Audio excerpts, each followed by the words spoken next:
Thank you for joining us. Today, in my opinion, is monumental, perhaps even historic. Why I say that is because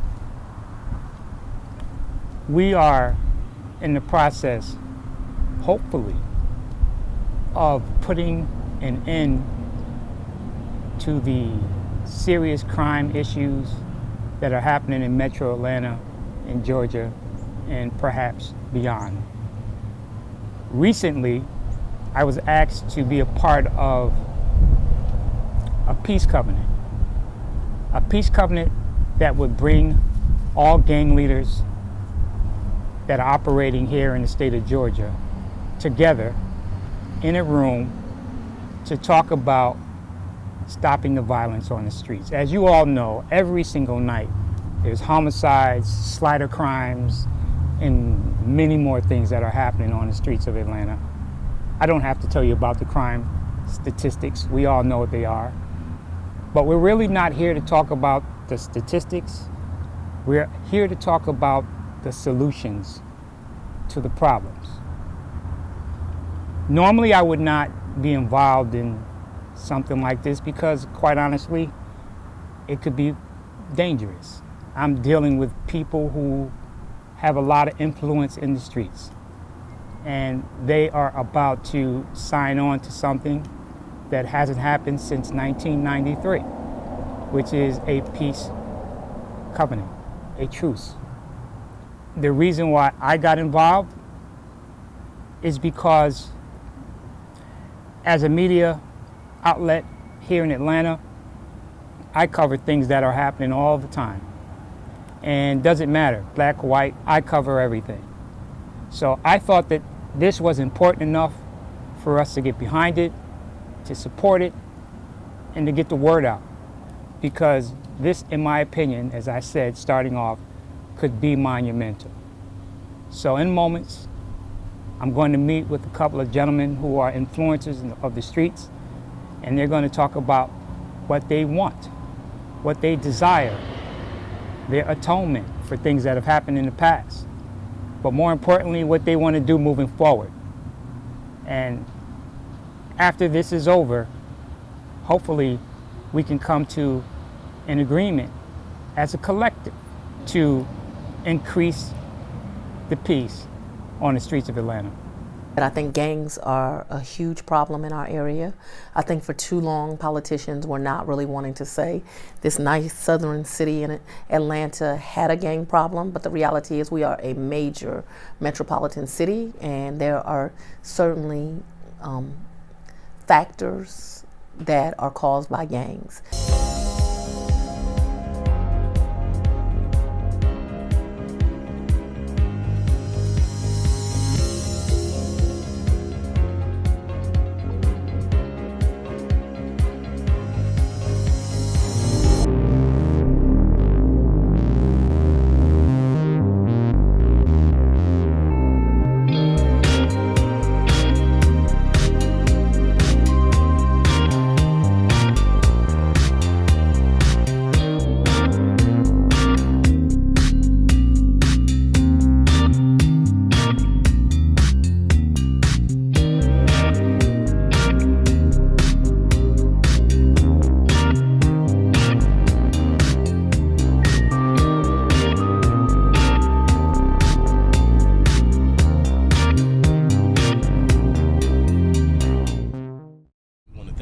Opportunity, allowing us to speak with you and express this openly to the general public. So we thank you for the opportunity, and certainly we hope that many would pay attention and listen and tune in. The peace treaty that we're organizing, we work with the Georgia Street Groomers. We are the Georgia Street Groomers, and we're calling for a peace agreement amongst all street tribes. This is necessary so that we have a precedent set to address, hopefully corral some of the things that are being done or occurring in the general community, and have some structured addressing of it. Okay, so that's the main purpose. Because a lot of these people, these dudes that we bring to the table as individuals that is known. Right. Real dudes. and they faces is in the community. And I would bringing the news is like saying, hey, and you come in saying, hey, okay, I'm finna get mine, let's talk about this piece. The control that they have could be taken away, saying that that person getting soft. But this is why we want to express the need for this within our communities, with them. Get them to understand. This is why we asking all of them to come. This is why we asking and hoping that this coalition that we trying to put together, now I ain't even gonna say trying, that we're putting together, because it's their words has been given. So what type of gang leaders or gang organizations are we talking about? We talking Bloods, Crips, All Growth the- and all Development, the ones that Latin you would Kings, know, yeah, all the names all that you- those that you would think that they hear you, heard that seeing before. on the media, Mhm. gang members.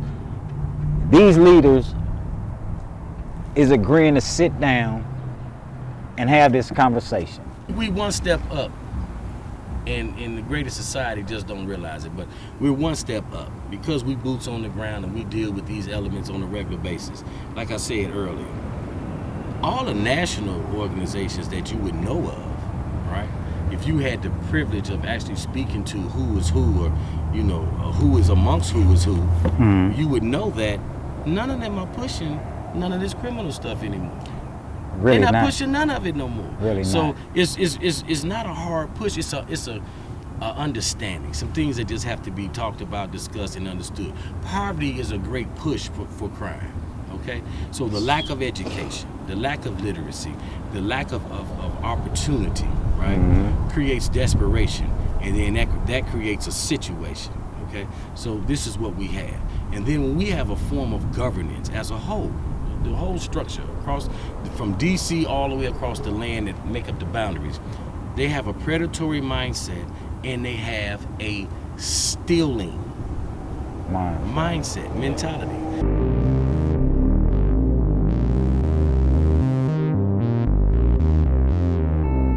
At the beginning of their creation, they was all formed after the Black Panther Party. Exactly. And a lot of them, like he say, GD, they had the gangster and everything behind it, yet they was created and formed to be part of their community, to help straighten their black community. They was the next known Black Panther parties. You take Crip, people don't know, you take the word Crip and you break it down, CRIP, it was continuing revolution in progress. You take Pyru, it was people in recognizing unity. They, over the years, I can go into COINTELPRO, where when J. Edgar Hoover came up with the concept of COINTELPRO, it was to extinguish those black leaders coming up. So as time measured past the Black Panther Party and you had these other organizations come together, these other tribes come together, different measures had to be taken. So you had Bloods and Crips in the state of California that was there actually to be the next Black Panther Party, because we all know the Black Panther Party started in the state of California, Oakland, California. So that concept was brought down to certain individuals, and what J. Edgar Hoover and them done then was, okay, well, we got a different group of leaders coming up, people in recognizing unity, continuing revolution in progress. We got to figure out a way between them. How do we dismantle them? The next concept that came in was Ronald Reagan. You brought, through the Contra War, you brought guns and drugs to the neighborhood. It was designed, target this person, Freeway Rick Ross, in this community. And we gonna give him all the drugs he want, all the guns he want. we gonna tell him, hey, you push your drugs. Don't worry about it. Police, government, nothing is gonna mess with you. And you give another person in a different neighborhood that same power, and here it is, they fighting for blocks now. See, this is where the conflict come in. And this is how all the bloodshed started. Some sources that was unknown to me that was in the White House. You know, guys like Ronald Reagan and George Bush Sr., Oliver North. There have been startling accusations that the United States government itself may have actually helped bring drugs into this country. And in Los Angeles, a drug dealer known as Freeway Ricky Ross was in the middle of it. A drug ring in the Bay Area had been selling cocaine, and part of the money was going to Central America to buy weapons, and the drugs were being sold in the ghettos of Los Angeles to the Crips and the Bloods, who were turning it into crack. That's really how the cocaine and crack epidemic got sparked in America. So it's a created conflict orchestrated by authorities, with authority and enforcement powers, with a predetermined objective, project, and goal in mind. And the goal was to not only increase wealth, money, and accomplish some goals in other areas, in other countries, but also to decimate a whole group Community, a whole community. at the same time.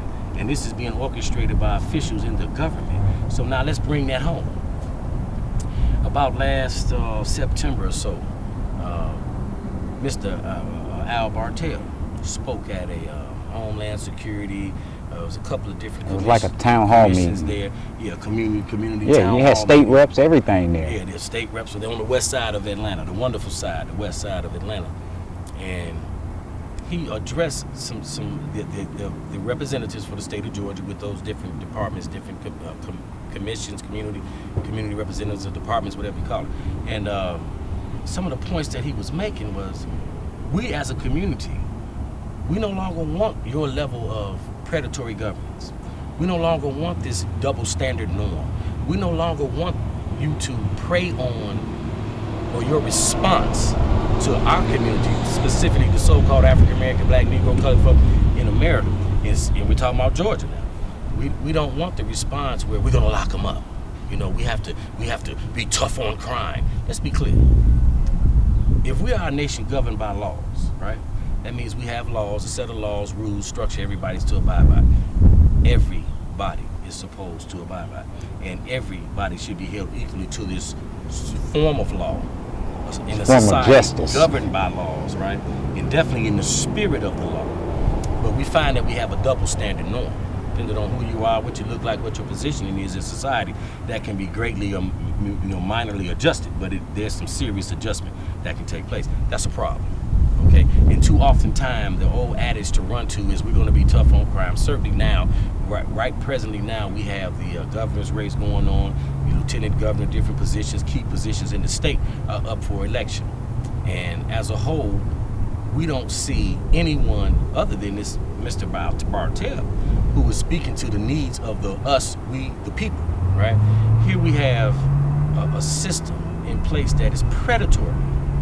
They prey on the citizens. Would it be better to invest in your citizens? Would you rather respond to it after it happened, or would you rather get in front of it before it happens?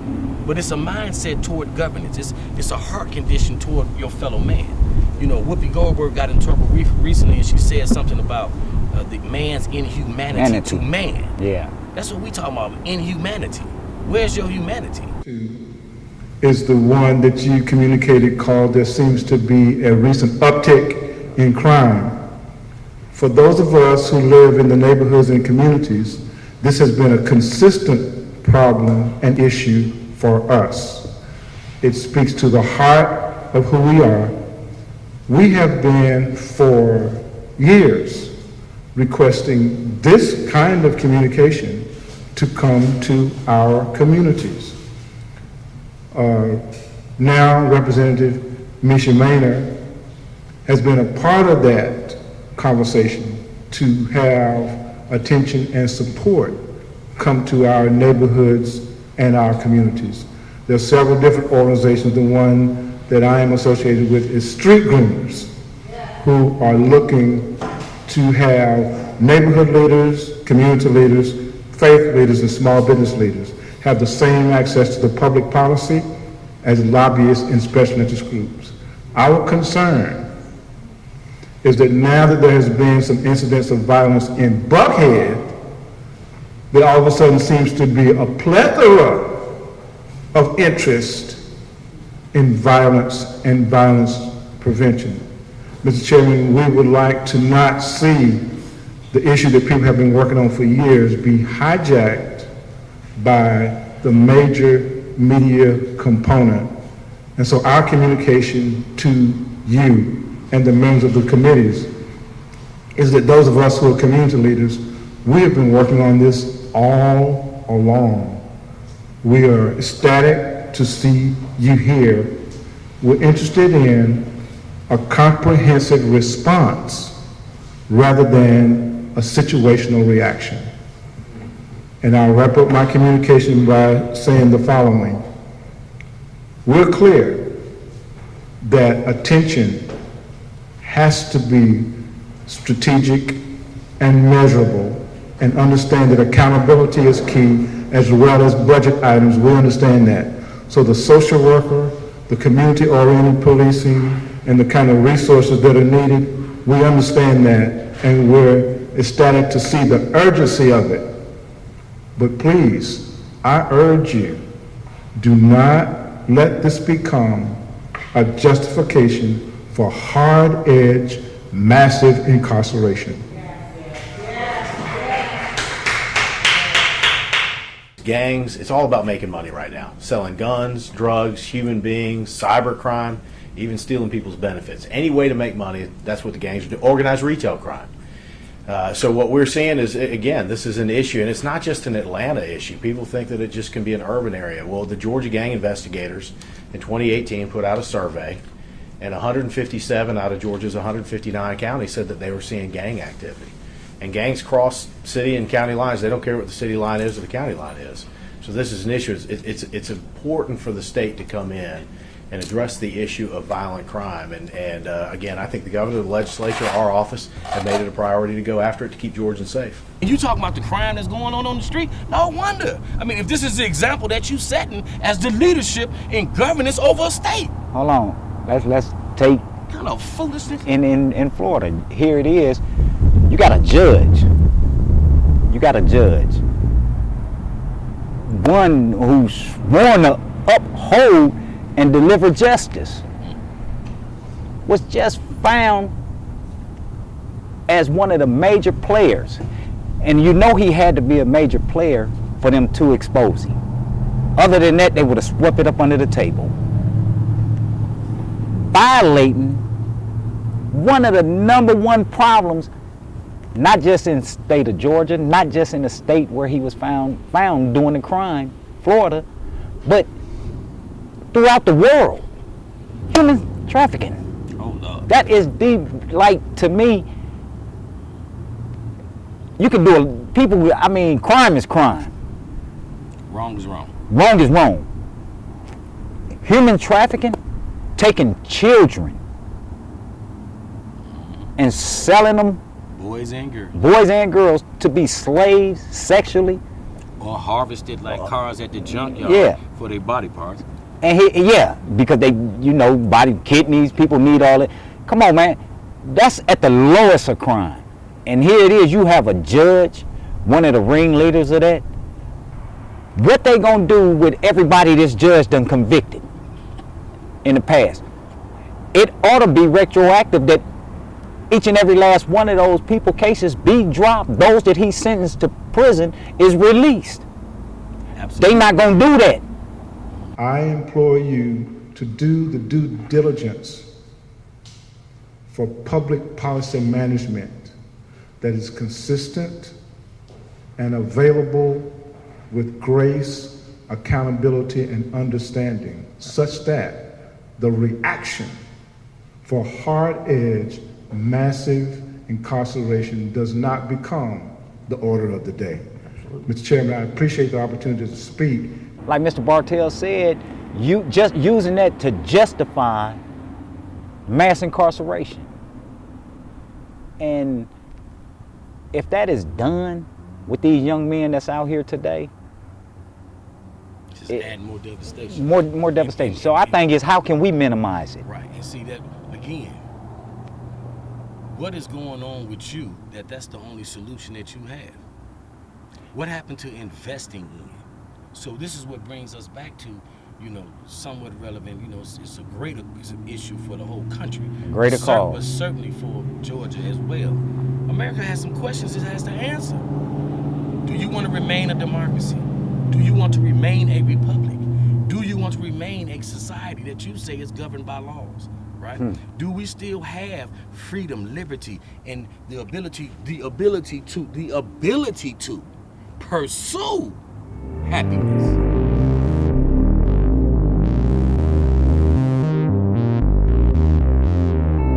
I'm glad that I had the chance to catch you walking over here from the Capitol. Yeah. I need to let you know something. Recently, I was contacted by, I'm going to say, a coalition. Okay. In fact, I'm going to just be real with you. Gang leaders. Really? Gang leaders. They wanted me to arrange a meeting with you and them to talk about the things that they're asking for. They want to arrange They want a to meet. sit down with you, with the current gang leaders. And I can tell you, quite honestly, that these gang leaders that I spoke to, they are the influencers of the street, not only of Atlanta, not only of Georgia, but maybe the region and perhaps the country. I mean, these are very powerful men, and they're very serious about what they're asking for. I don't know how reasonable or unreasonable this might seem or be for you, but that is the ask. So I'd like to invite you to a meeting this evening, if you can make it, where we have the opportunity to sit down and film for the first time since I believe 1993, a peace truce between all known gang members and crime as we know it right here in Atlanta. Well, I'm a Vietnam era veteran. I went in during the fall of Saigon when we were having peace talks with people who had tanks, missiles, and nuclear weapons. So I'm not afraid to sit down, meet with, and talk with gang members anywhere, anytime they want to meet. And if they are ready to meet this evening and talk, then I'm ready to. Now I'll say this because I want you to know what it is going into it. They want jobs. They want a second chance. They want their records expunged or either a situation where when they go for a job that their past history doesn't affect them adversely. They want to atone for some of the things that they may or may not have been involved in, but perhaps influenced to allow to happen on the streets of Atlanta. They want this crime to stop, and they believe that if you're the governor, that you can make happen what they're asking for. And my thing to them and to you, because this is not a thing to play with. It is not a thing to play with, that's true. I understand how politics works. In a normal set of circumstances, myself, I probably would not do a story like this. Understood.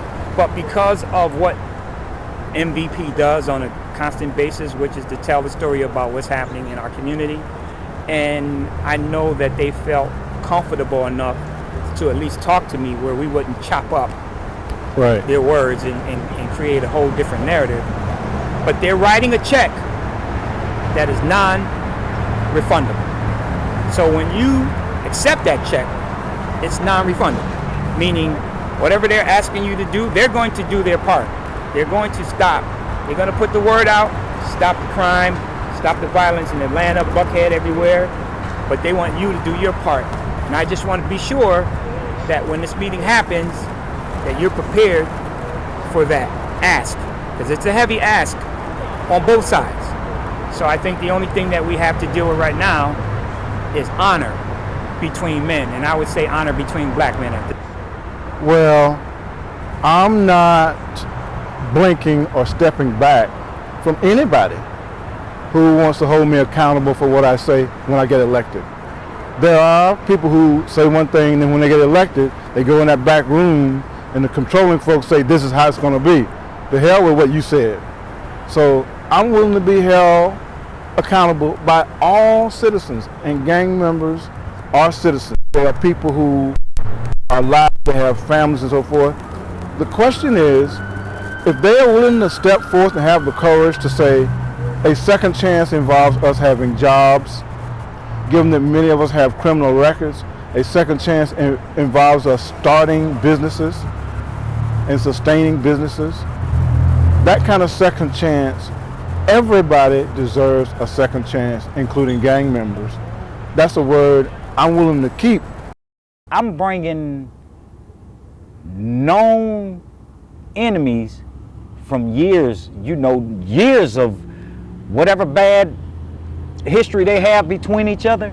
I'm bringing all of them into a room together, saying peace.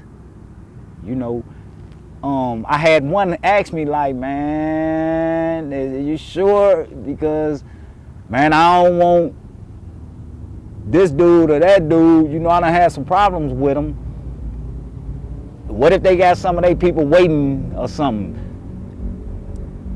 Me being me, and with my word of credibility, and me knowing theirs, like when I talk to them, I'm like, man, this is not what.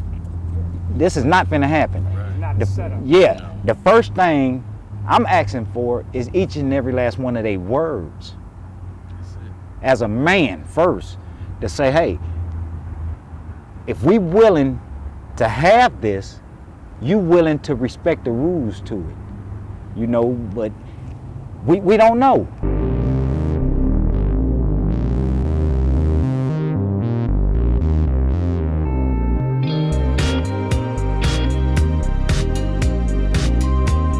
This is how deep this really is. This is me and this man's first day ever meeting each other face to face. This so important, I went to pick him up just to make sure he was here.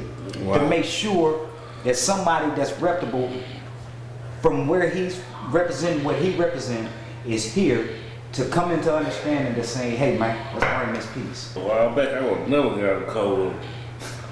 Never. And explain why. Because the side he's from, like, we ride with, I would never, I wouldn't even talk to him on the phone, like, hey, man. Let's more get in the car with I him. wouldn't even get in the car to give you my address. No. He actually sent me his address for our first time ever talking. No. It's like being able to come together. I remember the truce in 92, 93. I definitely was a part of that, and it was more so reaching out and getting the right people involved to say, hey man, listen, we need a truce. We need to stop this. And that truth was so strong and solid,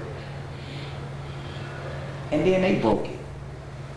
Not a gang member, the police.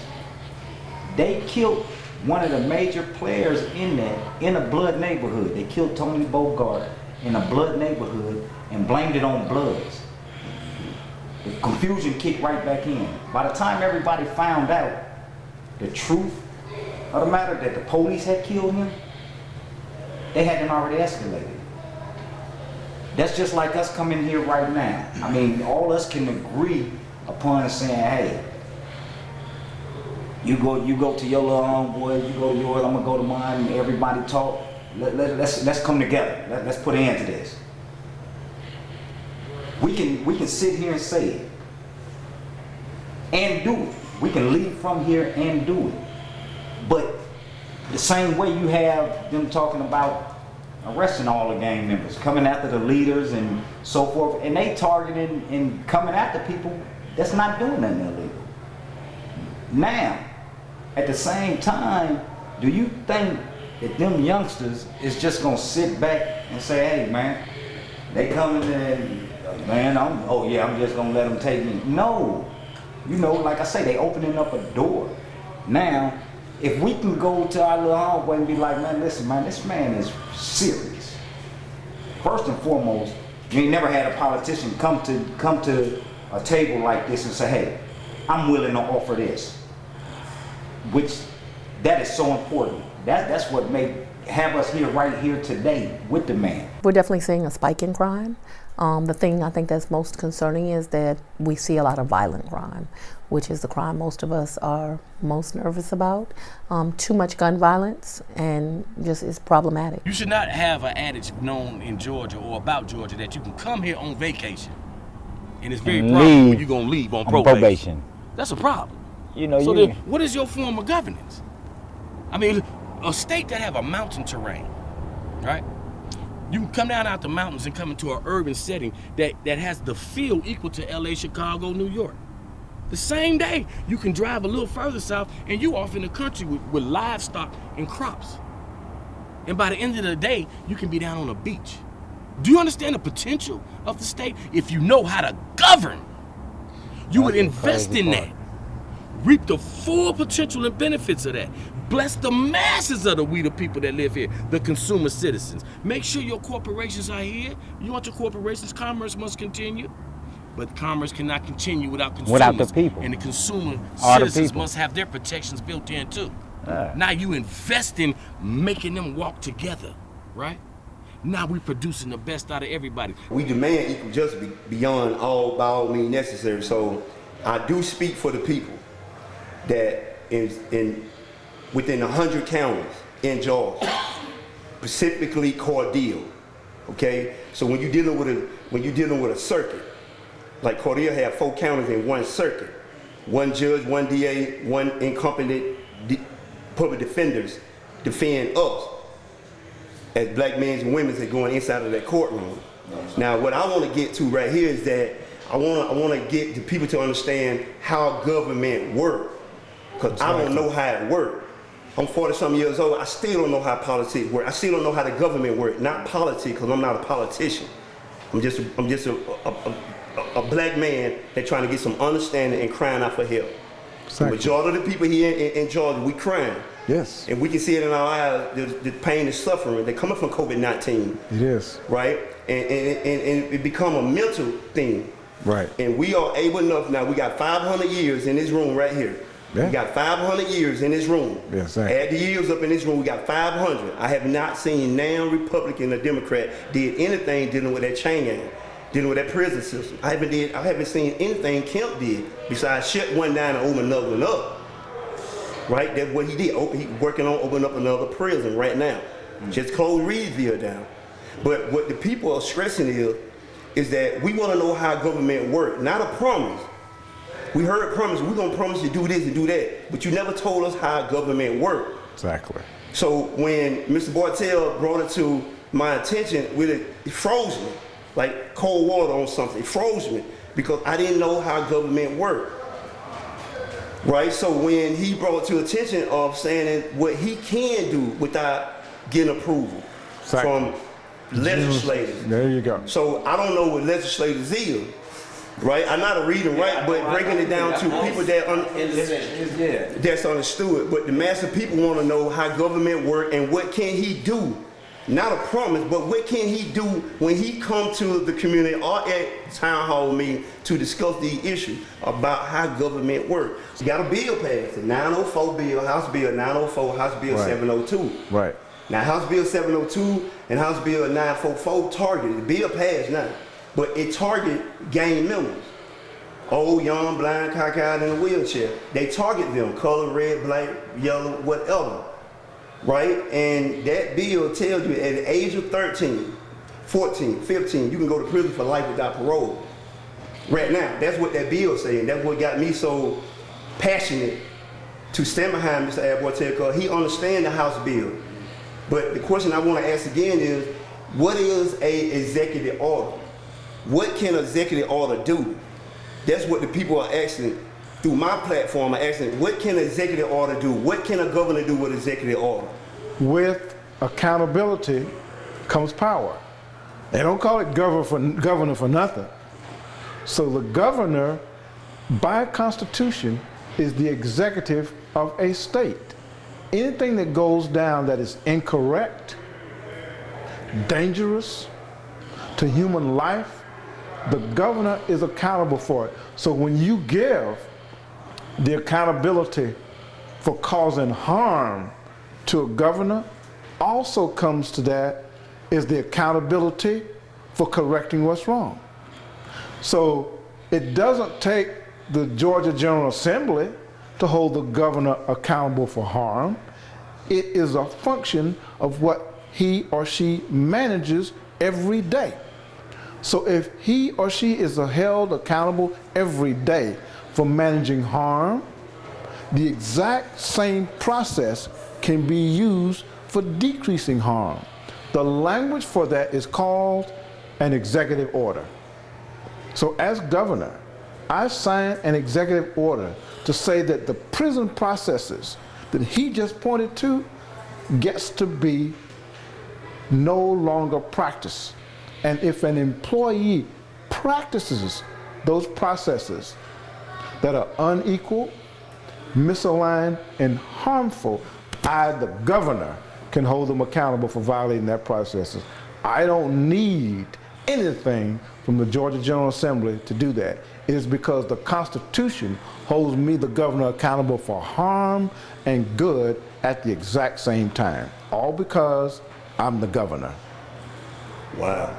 Now we're in the communication age. The institutions who have controlled power can't control it anymore because we're now in the age of communication. I've got 9-year-olds who are sitting in front of a machine and delivering communication to the same degree that we do in master high-tech aircraft.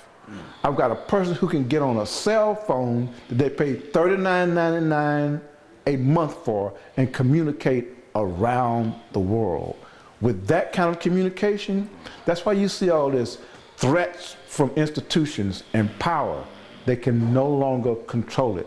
The question is, can you get someone who's interested in leadership to look in the face of community and say, I am here by virtue of you?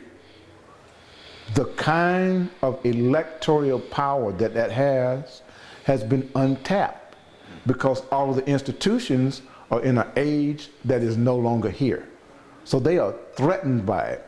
And the two reference points that are most threatened by this new age of communication is the Republican Party and the Democratic Party. Say they know we're coming.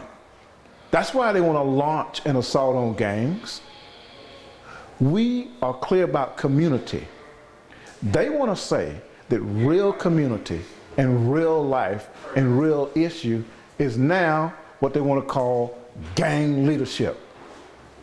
We're clear at the level of community that we've been demonized, marginalized, and they're on live TV trying to bring back the old slave system, calling it a war against gangs. So I'm now clear that the same kind of leadership that brought us up out of slavery, we now have to institute in the 21st century.